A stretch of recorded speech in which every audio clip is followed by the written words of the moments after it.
NASA গ্রুপের chairman Nazrul Islam মজুমদারের ৩১২ বিঘা জমি, ২০টিরও বেশি প্লট ও ব্যাংকে থাকা সম্পত্তি বিক্রি হবে। শ্রমিকের কর্মসংস্থান আর বিক্ষোভ এড়াতে সরকারের তত্ত্বাবধানেই সব হবে। সরকার চায় কারখানা যাতে কোনোভাবেই বন্ধ না হয়ে যায়, তবে গ্রুপটিতে বাড়তি কোনো অর্থ দেবে না অন্তর্বর্তী সরকার। সাদাত হাবিবি সেতু রিপোর্ট। ওয়ালটন এখন দেশের সীমানা পেরিয়ে পৌঁছে গিয়েছে 50টিরও বেশি দেশে। ওয়ালটন, ঘরে ঘরে বিশ্বজুড়ে।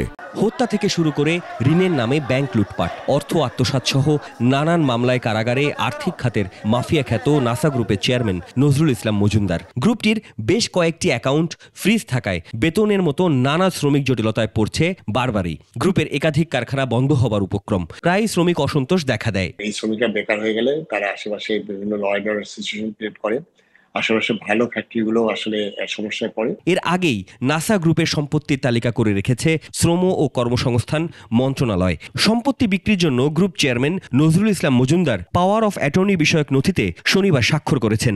নাসা গ্রুপ তাদের বিজনেস তাদের মতো করেই চালাবে, যেহেতু তারা এখন একটা বিপদের মধ্যে আছে। আমাদের ফ্যাক্টরিগুলো বন্ধ হয়ে গেলে শ্রমিকরা কর্মহীন হয়ে পড়বে, এই কারণে আমাদের এই স্পেশাল অ্যারেঞ্জমেন্ট। শ্রমিকদের পাওনা মেটাতে নাসা গ্রুপের চেয়ারম্যান নজরুল ইসলাম মজুমদারের রাজুক, গুলশান, আশুলিয়া, নারায়ণগঞ্জের জমি, প্লট, ভবন এবং প্রায় ৮৬ কোটি টাকার বিভিন্ন শেয়ার বিক্রি করা হবে।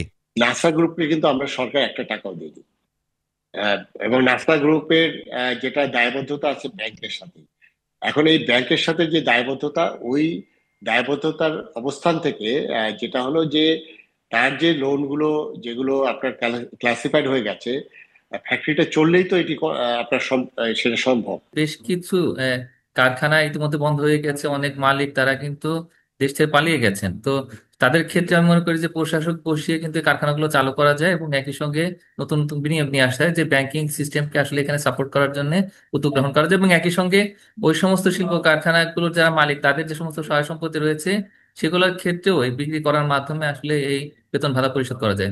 নজরুল ইসলাম মজুমদার ২০২৪ সালের ২রা অক্টোবর রাজধানীর গুলশান থেকে গ্রেপ্তার হয়ে কারাগারে রয়েছেন।